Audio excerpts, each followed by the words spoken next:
Today, we're going to speak about Jakob Böhme. That's the German way to say it.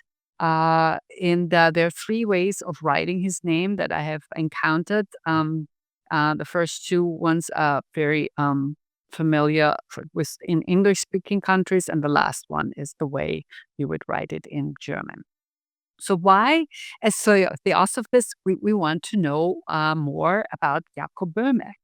Well, his writings actually had some influence on the Theosophical Society. Blavatsky, William Judge, one of the three co-founders with Blavatsky and Colonel Olcott, and Franz Hartmann, a German theosophist, a contemporary of Blavatsky, wrote about Jakob Böhme's philosophy. Now, what is also important for us as theosophers to know that he insisted on first-hand experience of the Christ life. He said, "Thou must thyself be the way. The spiritual understanding must be born in thee."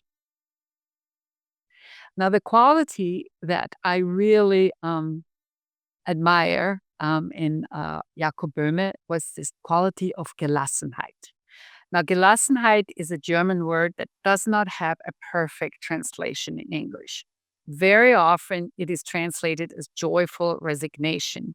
But for some reason, I have this issue with the word resignation. So I like better equanimity or serene acceptance or letting go. But for me, it's this acceptance and having an inner peace with that goes through his life and his work. So who was he? Well, he was called a philosopher, a Christian mystic, a Lutheran Protestant theologian, a Christian theosophist, and a spiritualist. He called himself the Philosoph der Einfältigen, which is the philosopher of the simple people. But he was called Teutonic philosopher by Hegel, who was a big admirer of Jakob Böhme's work because he wrote in German. The first one who wrote in German. Everything else before him was written in Latin. And here we see a picture of him. So he was considered back then, during his time, an original thinker by many contemporaries, but also a heretic. He was born in 1575. He was seen as a heretic or vindicated in the 17th century. He was really shunned by the Enlightenment. And he was rehabilitated by the Romantics. Now, in this century and in the 20th century, he was reclaimed as a cultural nationalist by national-minded Germans, as a Lutheran by Lutheran church historian, and a source of universal myth by Jungians and New Age enthusiasts. It's really amazing. If you did research 20 years ago, you wouldn't, or 15 years ago, you wouldn't find that much on the internet. But now, there's in 2010, the English-speaking Jakob Böhme online was created, and there is links to many of his works. You can find a lot of articles about him. And just about a month and a half ago, I got an email that a Polish film was made about him right before the COVID started. And so the director has been trying to promote this movie. And it wasn't, I bought it for $9 and I watched it 2 times. It's very interesting that they are starting to get excited about Jakob Böhme too. And then there were exhibits in 2017 in Germany, in Dresden actually, and then he traveled and he went to Amsterdam. He was very popular in German-speaking countries, but also in the Netherlands and in Great Britain. So one of my favorite writers is Hermann Hesse, and he said, if you want to study or get into Jakob Böhme's writing, you have to have a certain attitude. So I thought I would start with this dialogue. So he wrote 2 treatises in form of a dialogue. The student said to the teacher, "How may I come to that life beyond the senses that I may see God and hear God speak?" And the teacher said, "If you can swing yourself up for a moment into that in which no creature dwells. Then you will hear what God speaks. The student said, is that near or far? The teacher said, it is within you. If you could remain silent from all your willing and sensing for 1 hour, then you will hear unutterable words of God. The student said, how may I hear when I keep silent from sensing and willing? And the teacher said, if you keep silent from sensing and willing of yourself, then the eternal hearing, seeing, and speaking will be revealed within you, and God will hear and see through you. Your own hearing, willing, and seeing hinder you so that you do not see or hear God. So he was born, it's not exactly known which day, but they assume maybe April 24th, 1575, in a little place called Alzheimerberg, which is not far from Görlitz, which is at the German-Polish border. He was the fourth of 5 children, and his parents were peasants. And in many English-speaking biographies, it says they were poor, but they were actually, for the circumstances back then, very well off. And Görlitz was an interesting place. There were a lot of people going there. There was some trade going on. So there were often interesting crowds in that place. So when he was young, he herded cattle for his family. And then he got a primary education. And he was weak, so he was not a very strong boy. So his parents thought he wouldn't be a good farmer. And so they decided that he should become an apprentice as a shoemaker. And when you're an apprentice, these journey years, die Wanderjahre, are usual, where you go from place to place and you learn from different shoemakers. And eventually, when he was done, he settled in Görlitz, and he married in 1599. He married the daughter of the butcher of Görlitz. He had 4 sons. And he worked as a shoemaker for numerous years, but eventually he decided to become a yarn merchant. He was always a diligent student of the Bible, but he was not dogmatic. And he had really only a basic education, but he was self-educated, because he read also astrological books. He read Paracelsus. He probably read Rosicrucian things, but I'll get to that later. So anyhow, I want to share a little bit about the historical background. Why would a person who has only a basic education be even starting to read anything but the Bible? Well, he was living during the time soon after the Protestant Reformation. And the opinion back then was the whole church had been corrupted. It had moved away from the true Christian message. And the early Roman Catholic Church, they actually were interested in tradition. They wanted to find the truth. They were trying to get to the origins of wisdom. But the Lutherans started to question that tradition. They just did not trust the sources.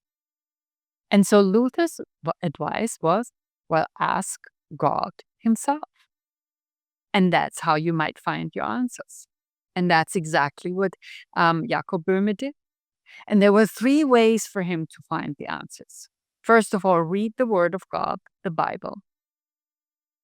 And then what he called centering prayer, which we probably would call today meditation, and rely on those individual personal experiences. So this is the earlier theosophy, because before the Theosophical Society was founded. And to read the book of nature, as recommended and taught by Paracelsus. And so that's what he did. And he also seemed to have been, the way he described it, so there was Frankenberg was one of his followers, and he wrote down a lot of what he found out when he had conversations with him. And then when he was young, he was herding the cattle, and he must have entered an unusual state of consciousness. He was probably able to behold images in the astral light, because the way he described it is he was there herding the cattle, and suddenly he saw a cave. And then he entered that cave, or it's something that looked like it, and entered the cave, and it was full of gold. And he was startled and he ran away. He didn't want to have anything to do with this gold. And then the next experience that he shares is he was working still as an apprentice at the shoemaker store. And the man entered it. They had some conversation and he called him out. And he called him by his first name. He knew it. He said, Jakob, you're small now, but you will be big one day. The world will wonder about you. But he also told him, you're going to be poor. You're going to suffer. But he said, honor God, be pious, and you will be fine. And this message was deeply engraved in him. And he really practiced charity, patience, and the word that I called is Gelassenheit, this acceptance, this equanimity. And then he had illuminations. And there were 3 of them that most biographers mention. So he was traveling for business. And that first time when this happened, the stay lasted 7 days. But he was still able to do all his work. And he described it in saying, I was surrounded with a divine light. And he said, I learned what God is and what is his will.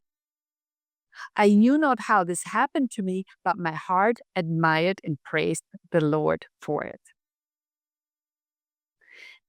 The second illumination happened when he was sitting in his room. So he must have been sitting close to a window, and he had a pewter dish on his table. And the sun shone through that window and reflected in this pewter dish. And he gazed at it, and he said, I gazed into the very heart of things. And he figured out that actual nature harmonized with what I had inwardly seen. But he continued to look for answers about the interconnection of all things with God. He was seeking answers for how evil exists in a good creation. That was one of his main concerns. And then, probably shortly afterwards, he had a third illumination. He might have taken a walk, and he recognized the divine order of nature. This happened in 1610. And whereas the former visions were chaotic, he now recognized it as a unity. Because of these illuminations, and because especially the last one, he had this inner urge to write everything down. But he didn't want to share it. It was just for him. It was a deep urge, and he started to write this book that was later named Aurora. But he had friends, and one of his friends copied these manuscripts. I mean, this is how back then information was distributed often, and got into the hands of Gregorius Richter, who was the parish pastor during that time. Now, before him, the pastor was called Müller, and he was very open-minded. And he actually invited people to come and discuss different religions and what was going on between the Catholics and the Lutherans. But Gregorius Richter, unfortunately, was not. He was extremely dogmatic. He was infuriated that the shoemaker would sit down and write this work. And he went to the city council of Görlitz, and he complained and wanted him to be punished. I think he was even arrested, maybe only for a day. So the city council didn't really have that many problems with Boehme, but they were scared of Gregorius Richter. And so what happened is they said, why don't you just not write anymore? Or some biographers I read also said for 5 years, because this is what Gregorius Richter demanded, that he's not allowed to write anymore. But he went further than that. After this happened, the family went to church and sat there. And he gave this sermon, and he used the meanest word you can imagine against Jakob Böhme and his family. And this was a very humiliating experience and very hurtful. But again, Gelassenheit, he accepted what was there. So let's look at the Aurora, the day spring. So he starts and he said, that is the root or mother of philosophy, astrology, and theology from the true ground, or ascription of nature. And he says, courteous reader, I compare the whole philosophy, astrology, and theology together with their mother to a goodly tree which groweth in a fair garden of pleasure. Now, I'll share one more paragraph here, so just to get a feel how we wrote it. It's 26 chapters, and each chapter has many of these paragraphs. He says, now the earth in which the tree standeth affords sap continually to the tree, whereby the tree hath its living quality. But the tree in itself groweth from the sap of the earth, becomes large, and spreadeth itself abroad with its branches. And then, as the earth worketh with its power upon the tree to make it grow and increase, so the tree also worketh continually with its branches, with all its strength, that it might still bear good fruit abundantly. Before I share another paragraph from chapter 19, I want to explain the background. So there was this treaty, the peace treaty of Augsburg from 1555, because there were all these fights between Lutherans and Catholics. And then was Zwingli, Calvin. So in this peace treaty, what was determined is that each ruler can decide which confession was in his area, the one that is acceptable, which down the road led to the 30-year war because it didn't work.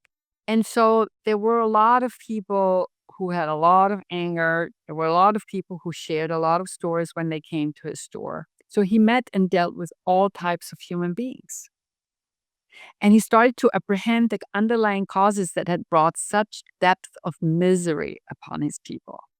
And that was even before the war, and it got worse after 1618. And he said, to set ourselves in the true direction, we need no flattering hypocrites, nor such to tickle our ears to comfort us and promise us many golden mountains if we will but run after them and make much of them and reverence them. And he also says, neither the opinion of Luther nor Calvin, not even the Pope, will avail before God, who is within and not without. So there we can already see the problems, because this is where he says God is within. But because he saw so much evil, he became slightly depressed. And he shares this in this book. He shares his inner conflict, his struggles. And he says, wherein then I found to be in all things evil and good, love and anger, in the inanimate creatures, like in wood, stones, earth, and the elements, as also in men and beasts. And he says, moreover, I consider the little spark of light man what he should be esteemed for with God in comparison with this great work and fabric of heaven and earth.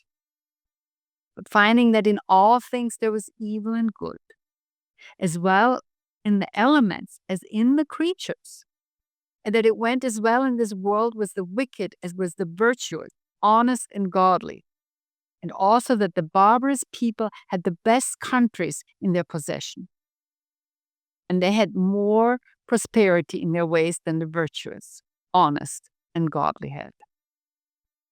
And I was thereupon very melancholy, perplexed, and exceedingly troubled. No scripture could comfort or satisfy me, though I was very well acquainted with it and versed therein, at which time the devil would be no means stand idle, but was often beating into me many heathenish thoughts, which I will here be silent in. And that's what's so touching about his writings, because he shares his depression and conflicts and thoughts, which make total sense to me when I read them. So he challenged Lutheran beliefs even, because he did not accept salvation by faith alone. Now, this is important for us as Theosophists, because he was born in 1575, and that's the way we think too, right?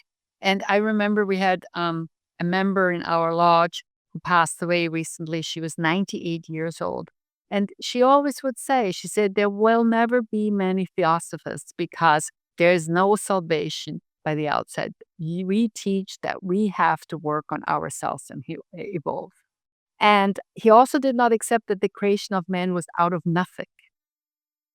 And he said that Christianity, as it was, had lost touch with its own depth. He followed the rule. He did not write anything for several years. But then, at the eve of the 30-Year War, he started his second book. He wrote on it for 2 years, and that followed by an unceasing stream of writing. And so almost all of his writing were from the last years of his life. And here on the left is the only printed book during his lifetime, The Way to Christ, where somebody one of his followers pulled several treatises together and published them. How was this possible? Why was he encouraged? How did this all come about? Well, Boehme wrote his books for a small group of Schlesian nobility. So there were these gatherings, these small hidden gatherings in the castle of Leopoldshain, which is nowadays in Lagów in Poland. It was ruled by an alchemist count called Ender von Circe, who had always been very supportive to the Boehme family. And there were descendants from medieval Bohemian knighthood and Rosicrucian Kabbalist-minded physicians, and they were all looking for a path to a new Christian civilization. And in their search, they invited Boehme to explain his strange insights. Witnessing all the outer structures of Christianity were falling apart in the unfolding war zone around them. Anybody who has read and studied the 30-Year War, it was horrific. So many people died, starved to death. It was just a very challenging time in Germany. It's not surprising so. Sometimes we have these synchronicities, right? So he wrote the Aurora. It was done in 1612, maybe the scale. Some say 1612, some 1630 biographers. And during that time, we heard a lot about the New World conception, right? Galilei, he questioned the authority of Scripture and the Catholic Church when it came to scientific inquiry. Giordano Bruno, he outlined the great problem of a modern world conception. Unfortunately, he was burned at the stake. And the first Rosicrucian pamphlet showed up in 1614 in Germany. So there was all these movements going on. And there were really similarities between Rosicrucians and Boehme. And actually, some biographers call him a Rosicrucian. So in common, they had the insight into the necessity of a general reformation as the dawn of a new age. And Rosicrucianism and the writings of Boehme are based on teachings by Paracelsus and the Tabula Sparagina, which is attributed to Hermes Trismegistus. So they wanted to call for a great reformation, which strived for a fundamental change in people and the world, even more comprehensive than the Reformation by Luther. And Boehme felt like he wanted to prepare the people he could reach for the spiritual realization of this Reformation. You also find in his writings, especially, I believe, in the signature of all things, a chemistic formula. But not everybody can understand it because during that time, Inquisition was still going on and it was dangerous. So all his teachings are founded in personal piety and devotion. He discovered sufficient and sustaining internal extension of consciousness. So he was moving toward a universal reality with his work. And he came up with a cosmology. And he said everything which exists is ruled by a very small number of general laws. So let's look at this closer. Here's another excerpt. He said, man has nothing more necessary or profitable in this lifetime than to know himself and to know God, of whom he is the same essence. And to do so, one must come in contact with the divine light and sound principle in the human body. And he says, Christ teaches the same, saying that his light shineth in us. And he emphasized and says all Christian religion consists in this, to learn to know ourselves. Where will you seek God? In the deep above the stars? You will not find him there. Seek him in your heart, in the center of your birth. And I just thought I wanted to mention that because at one point he also said, there's this one God, and he's there not only for the Christians, but also for the Muslims, the Turks. He mentions that. And I thought that was very profound for me. He had different ideas. And one of the big ideas was this Ungrund. So Ungrund is a word that is very difficult to translate. It's primal ground or groundlessness. The reason being that it's not really German, but it doesn't exist in German either. But he was not, we know he was self-educated. But he always was struggling to find the right words to express his experiences. So the Ungrund is the abyss, which is also God, or the undifferentiated absolute that is ineffable, sometimes defined as pure potentiality. He said it's not sterile, but active, fertile, possessed by motivating energy and desire. And this desire is for self-knowledge and moves both the knower and the known. He says, in the Ungrund there is infinite potentiality as regards all that lies within it. A dynamic, increasing perfection, always becoming. That's his thing, always becoming.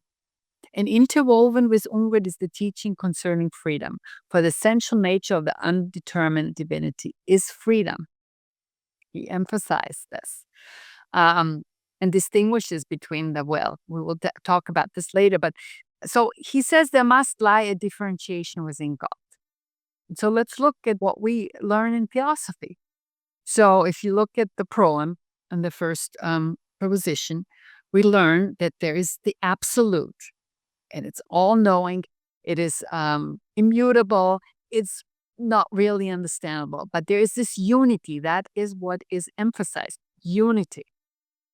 But within this unity, there are these potentialities, right? Exactly like Böhme. And here, the potentialities, we call it absolute abstract motion and absolute abstract space, which then go into pre-cosmic ideation, pre-cosmic substance, father, mother, but it's still the unmanifested cosmos. So the same idea. Now, another thing that is very, very interesting is the doctrine of good and evil, which is one of the most important parts of his work, which is based on the logic of contradictories. As one of his essential ideas is the unity of opposites. All manifestations necessitate oppositions.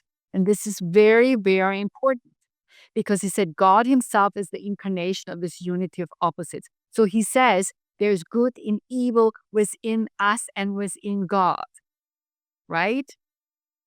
And that's also different than what the church taught back then. He explains, so how does one move from God at rest, from the eternal, immense, incomprehensible unity to God, the author of the multiple diversity that is our created perceiving universe? What had to happen internally in the depth of God before the first fiat could be spoken? And so that's another very important part of his teachings. He leads us through a set of 3 principles, subdivided into 7 properties, sometimes translated as properties or forms or qualities. But it's not only translated, he uses different words. So it's not easy sometimes to read it all. So the thing is that he very often, his work explains these 3 principles and the 7 properties as a cosmic process, like the birth of God, the becoming of God. He calls it that Fleischwerdung, becoming flesh. And I remember when I read it the first time, I had problems with that because I had a huge problem with an anthropomorphic God, right? So, which I learned in Theosophy too, of course. But when I meditated on it, I think where he was coming from, he was talking about manifestation. Anyhow, these three principles and the seven properties are also explained by him on the microcosmic level, with the spiritual path. So before I explain those, I want to share this. I think this is one of the most famous pictures. As far as we know, you see, one of the problems is because in the 30-year war, a lot of his manuscripts were burned and lost. And a lot was brought to the Netherlands and to Great Britain. And it seems that he might have done one drawing, right? Only. But then afterwards, his followers, there were two, William Law and Gichtel. And they, Gichtel had about 16, there were about 16 drawings. And Dionysius Freer did it for the Law edition. There you see the darkness, right? This is the first principle. The second is the light. And the third, on the cosmic level, on the macrocosm, is the manifested universe. These are notes, right? So this is in German. And you can see here, he writes macrocosm, microcosm. You see here the planets. It was fascinating the way. So these are called the Tabellen by him. So he believed in this as above, so below. And everything he explains is on both levels. Maybe at the beginning, emphasize the macrocosmic level. There are three principles. The first, I prefer, my favorite word is darkness. But he also calls it wrathful or fiery. And so he said, on the macrocosmic level, I said there had to be a movement, an outflow from the unity, which caused unequal pressure and a desirousness. And so he calls the first property harshness, a yearning. And then there's this agitation through insatiable, that you can fulfill desire, right? And so that leads to motion and sharpness. I like the word bitterness for agitation. And then because you cannot fulfill this desire, because you are bitter, there is this anguish that gets to you or to God on the macrocosmic level. There are these contrary forces, and there seems like no escape. And then comes the second principle into play, the light. So there's this wrath, this anguish, and it's transfigured by love. Very important what he says, transfigured by love. There's a fire, and it's revealed as flash. And suddenly in this fire, in this flash, you perceive this unity. That leads to the next property, the light or the love.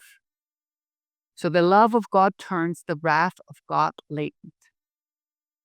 And then there's this chance on the microcosmic level that the sound of the word, the divine working word, enters us. And on the macrocosmic level, starts to come out, beginning of the manifestation. And then the last one is the figure, the being, divine plenitude. So it's a total realization, ideal expression, or configuration of the whole. It's a unification of all seven qualities. So the third principle is on the macrocosm, the outward and visible universe, as I mentioned. But on the human level, on our path, it's the hardest form of selfishness is suddenly, finally overcome. To become a pillar for something bigger, the creative force of spirit. So it's this interplay of the first and second principle. And he says, all things are born as light out of darkness. When he talks about these principles and qualities, he mentions so often God. And he says his discovery of God is a discovery of himself. For him, God is an agonizing and dynamic process in which the unmanifest makes itself known to itself. And consequently, the contradictions, conflicts have their roots in the very being of God. But he gives us advice, right? And it has to do with the serenity prayer. Here now is the right place for you to wrestle before the divine face. If you stay firm, if you do not bend, you shall see and perceive great wonders. You discover how Christ will storm the hell in you and will break your beasts. And he shows us the surrender practice. And he tells us overcoming duality through the Trinity, but not only in thoughts, but by transformation. He said, when a troubling emotion arises, one learns to focus or sink into the emotion by experiencing it deeply and non-verbally in the body. Welcome it. Acknowledge that whatever feeling is going on within me in this moment can be endured and encompassed, and insofar as possible, let it go. I love this surrender practice, and it reminded me, I took for probably about a year and a half or two, the walking the Theosophical path with Pablo, and then he would always assign us practice. And one of those was this: if you are grieving, if you are in pain, you have to sit with it, and you cannot suppress this grief, this pain. You have to transmute it. And in one of the articles that I found very helpful, because there are many slight differences in the interpretations about these three principles.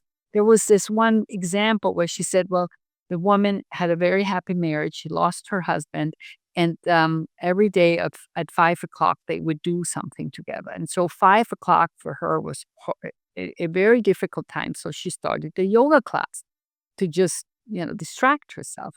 But one day there was this horrible storm, no yoga class, nothing. And so she sat with this grief and this pain. And suddenly she experienced this fourth quality. And there was this flash, and there was this acceptance and this letting go of the grief. And he says, it's not easy to do this. Because he says to achieve the single-pointed inner vision to proceed on the inner way is indeed a great and arduous task, for vision has long been bound and darkened by duality. Man's heart is broken in a million pieces, and he finds no real peace or rest in all the world. True rest and peace and all bliss lies in the light of God, which we must make our true Lord. And he did I wouldn't say warn is maybe too strong, but he did point out to readers, he said, this book is written only for those who desire to be sanctified and united with the supreme power from which they have originated. Such persons will understand the true meaning of the words contained therein. And they will also recognize the source from which these thoughts have come. And I feel, because I have been studying Theosophy for 11 years now, that those scriptures have helped me to understand Böhme better. He's providing a key, but it plays together. It makes it easier to understand. So here we come to the last years. So as I mentioned before, The Way to Christ was published. Well, printed, right? It ended up again in the hands of Mr. Gregorius Richter, who had a fit. And he went again to this council, just wrote really mean things. Among them that Böhme was supposedly an alcoholic. And I had read in biographies that he himself, he was projecting, was an alcoholic. But this time, Boehme wrote a defense to the magistrates against the accusations and wrote a pamphlet against Richter in which he refutes his lie. Well, the council was concerned about him because of his writings and what was in the writings, and they recommended that he go into exile. So he left for Dresden. And he spent about 2 months in Dresden, and there were noblemen who were very supportive of Boehme, and he could stay with one of them. And he even invited scholars and religious people, and they discussed the work of Boehme and with him. And they had no issue with Boehme.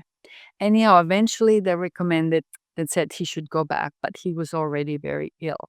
But before that, I want to mention one other thing. Gregorius Richter died the same year before him, right? And he was very upset because one of his sons was an ardent follower of Jakob Böhme. He died on November 17, 1624. He was only 49 years old. He was surrounded by family. And he knew he was dying. And he was in his room, and his son, one of his sons, entered the room, and he asked him what time it was. And he said, maybe like just 2:00 or something. And he said, well, it's not my time yet. I will die at 5 or something like that. And his son was very caring and loving. And so he asked him at the end to turn him around because he did not want to be exposed to his sad eyes. And in his last words, now I go hence into paradise. And I find that so interesting because we learn in Theosophy always when we are with somebody who is dying, not to cry, not to show our grief, because with doing that, we will make the transition to the other world difficult. So he had lived and died without fear, and he accepted all the burdens. So Blavatsky, as I mentioned at the beginning, wrote about him, and she said he was the nursling of the genie Nirmankayas. So this is Nirmankayas are Buddhas or very advanced souls who are willing to help humanity to evolve. And she said that he was watched over and guided by him, and he was born a mystic. She said he was a great mystic philosopher, one of the most prominent Theosophists of the medieval ages. She also wrote that he was a natural clairvoyant of most wonderful powers. And she said, with no education or acquaintance with science, he wrote works which are now proved to be full of scientific truth, and that he had a thorough view of the universe. Still, she had one thing that she pointed out. She said, so Boehme had said, man must acknowledge that his knowledge is not his own, but from God, who manifests the ideas of wisdom to the soul of man in what measure he pleases. And she said, had this great Theosophist mastered Eastern occultism, he might have expressed it otherwise. He would have known then that the God who spoke through his untrained brain was his own divine ego. The omniscient deity was in himself, and that what that deity gave out was not in what measure he pleased, but in the measure of the capacities of the mortal and temporary dwelling it informed. So, but that was about the only criticism or only comment that I could find. She also said, and this was mentioned by several biographers, that Newton derived all his knowledge of gravitation and its laws from Boehme, with whom gravitational attraction is, and very properly so, the first of the 7 properties of nature. And she also says that thus Newton, whose profound mind read easily between the lines and fathomed the spiritual thought of the great seer in its mystic rendering, owes his great discovery to Jakob Böhme. Now, Franz Hartmann, as some of you might know, is one of my favorite theosophical writers. He was German, a contemporary of Blavatsky. He wrote in English and in German. And he wrote a wonderful, wonderful work about Jakob Böhme. And he pulled together, he put it in chapters. And then from his works, he pulled together to discuss certain topics in each chapter, because he felt that it was very difficult to understand Boehme. And I wrote one article that I found interesting. The writer, the woman said, it is a good way to learn about Boehme is to do the Serenity Prayer. So by experience his teachings. Another way, which I have done, is to print out 1 or 2 of his the drawings and meditate on them. But anyhow, Franz Hartmann said that Böhme's favorite motto was, "Our salvation is in the life of Jesus Christ in us." And he says these alone is sufficient to show the true character of the Christianity of Boehme, who did not look for salvation from a dead and historical person, but from the living Jesus, made alive by the Christ within himself. Or to express it in other terms, by the higher manas, the mind, becoming self-conscious in the light of the Atma Buddhi, the spiritual soul. And he says, I have carefully compared the doctrines of Boehme with those of the Eastern sages, as laid down in the Secret Doctrine and in the religious literature of the East, and I find the most remarkable harmony between them in their esoteric meaning. In fact, the religion of Buddha, Krishna, and that of the Christ seem to me to be one and identical. Another thing that overlaps with the Theosophy, he says, our whole doctrine is nothing else but an instruction to show how man can create a kingdom of light within himself. He in whom the spring of divine power flows carries within himself the divine image and the celestial substantiality. In him is Jesus born from the Virgin, and he will not die in eternity. And this is exactly what Hartmann always points out, that he says Jesus is born from the Virgin. Another Theosophist, William Quan Judge, who was a contemporary, one of the three founders, as I said at the beginning, he wrote about Boehme. And he said his life and writings furnish another proof that the great wisdom religion, the Secret Doctrine, has never been left without a witness. And he also, this is at the end of this paragraph, emphasizes that he didn't get his knowledge from scriptures alone, that before his internal eye, the panorama of real knowledge passed. So he says that his interior vision was being opened, and so he could see things he had learned in a former life. And at first, he did not know what they were, but then he was stimulated by them to construe his only spiritual books in the esoteric fashion. He also writes, there's an article in 1938, and that was republished. That was by Judge, I'm very sure. He said, it would be useless to speculate about the complications of karma which led him into a life filled with such apparent obstacles. The point to be observed is that he turned his difficulties into opportunities for growth. And, Judge said, there can be no manner of doubt about his succeeding incarnation. As Krishna says in the Bhagavad Gita, he has been or will shortly be born into a family of wise devotees, and thence he will attain the highest block. Yes, it was an article in the Theosophy, and they quote William Judge.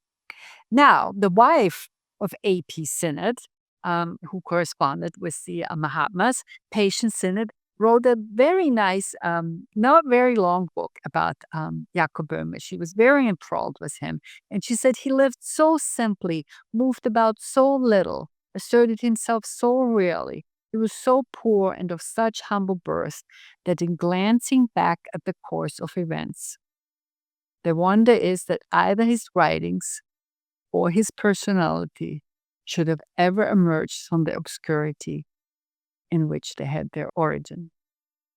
And she said his life was spent in searching for union with God and the understanding of his laws. So Jakob Böhme, I mean, it's amazing when I mentioned that Polish movie at the beginning. So he even had a lot of influence in Russia. And one of his followers, unfortunately, was burned at the stake. And the scholar said that you can find his philosophy and some of the authors in Russia. He definitely influenced Emanuel Swedenborg, a Swedish mystic. Louis Claude de Saint-Martin. He even learned German so he would be able to translate Böhme's works.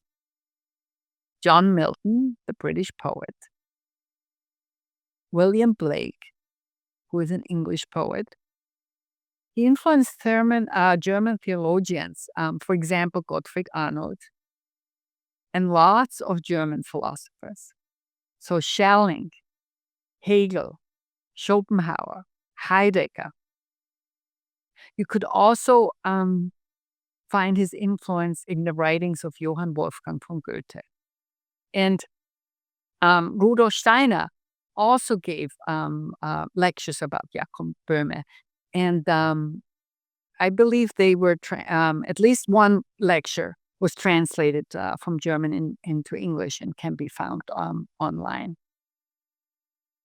So I wanted to share another dialogue.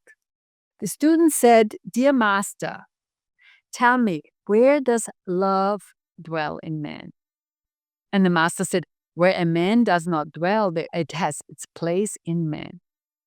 The student said, "Where is the place where man does not dwell in himself?" The Master said, "That is the resigned soul brought to the ground.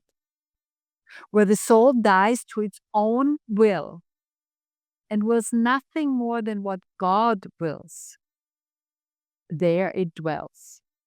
For insofar as the self-will is dead to itself, it takes for itself the place where earlier the self-will sat. There is now nothing there.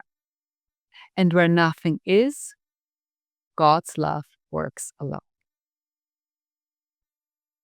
We have heard this before in the other lectures, but that will is so emphasized by the mystics. And we learn that also in philosophy, right? There are two wills in the soul of man. And he calls them the will of time and the will of eternity, the inferior or the superior will. And we in Theosophy say the will of the little ego, like Lévi, or the divine will. To put these in proper order and transform them into unity is the first great work of man in reaching back to God. And he said, man is intrinsically good, the evil in him needing only to be tamed, its strengths made to serve rather than to master. So again, this is this emphasis. He calls it duality. One of my favorite philosophers is John Gebser, and he wrote Ursprung und Gegenwart, which was very well translated into the ever-present origin. But his lectures have not been translated yet, just his main work. And in one of the lectures, he talks about the 5 levels of consciousness. And he says we are now in the rational mental level of consciousness. And we have to transmute into this integral level of consciousness. And he says, as long as we don't grasp that unity, and as long as we talk about duality instead of polarity, we will not make this step or this transmutation. And because if you talk about duality, you consider a separation of yourself from the divine and from everybody else. But if you say polarity, then you know you're one with the divine and with every other. And he says it's so good in German, it's entweder oder, which is it's not either or. It's one as well as the other. It's both. And this is what we understand. So he even shares this, how he struggled, how he had to tame his body. And that the evil is within you. The evil, so God is good and evil, right? And we have good and evil in us. And that's what we have to accept, and that's what we have to transmute, the evil part in us. I want to mention this in chapter 11 of Franz Hartmann's book by Jakob Böhme. You can read in detail, and it's not easy because it's a deep topic and it's very complex. But it's also central to his Christology. So he said God is male and female. So he never said that it's male. So I find that fascinating. And for him, the Virgin Mary, the Sophia, is such an important concept. He said, the Virgin Mary is for Böhme the vessel of the incarnation, a bright morning star above other stars. And he said he believed that Mary's place in salvation was built into God's plan. So in Boehme, as the Word incarnated in Jesus, so in a similar, though not identical fashion, Sophia, wisdom, is united with Mary. So anybody who would be interested, I wanted to focus on those concepts that are important in Theosophy. So here is a selection of his books. You can find them for free online, but it wasn't only Hartman who put his books in chapters and topics and pulled out the paragraphs that apply to this particular topic. There was a gentleman in the Netherlands who did the same thing.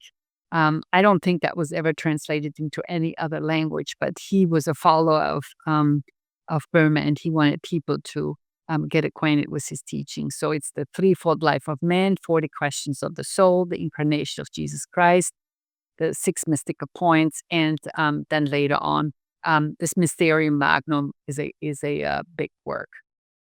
Jakob Böhme is, at least for me, an incredible soul, because he struggled with the highest problems of existence in a way which can occupy our thinking and feeling to this day in the deepest manner. He had an originality such as is found only in the very greatest minds. And in descending into the depths of his soul, felt himself more closely interwoven with the forces of nature. And it's so important that he said the problem of evil is an inner soul question. He says that will, desire, pain, and anguish are the raw material through which something powerful might happen. Transformation. And both his adherents and his attackers knew that they were dealing with a very strange phenomenon.